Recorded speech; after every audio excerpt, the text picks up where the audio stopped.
D'ordinaire, ces sonneurs célèbrent les événements de la cathédrale Saint-Paul de Londres.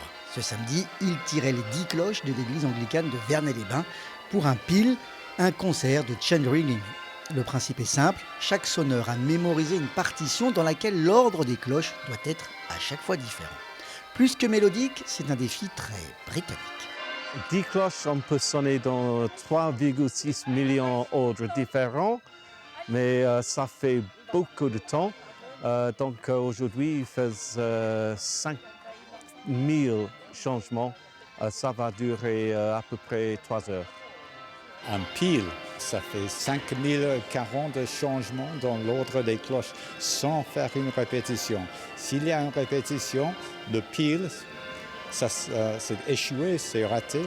Et tout le monde rentre chez soi pas très content.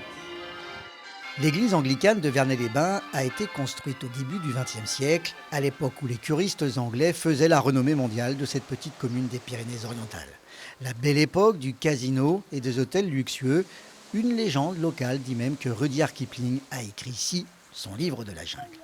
Curieusement, l'église n'avait jamais eu de cloche, erreur réparée il y a 3 ans seulement. Et depuis, les Anglais sont de retour. Le clocher de Vernay est un lieu un peu exotique pour les Anglais, c'est le seul en France. Donc ils viennent par équipe entière à 10 sonneurs avec leur famille pour 3-4 jours. Et alors économiquement, ça ne peut faire que du bien à Vernay. Quand il n'y a plus les thermes, quand il n'y a plus rien, l'hiver, les Anglais ils sont là. Les cloches de Vernay-les-Bains résonnent dans le village tous les dimanches à 9h15, juste avant l'office anglican.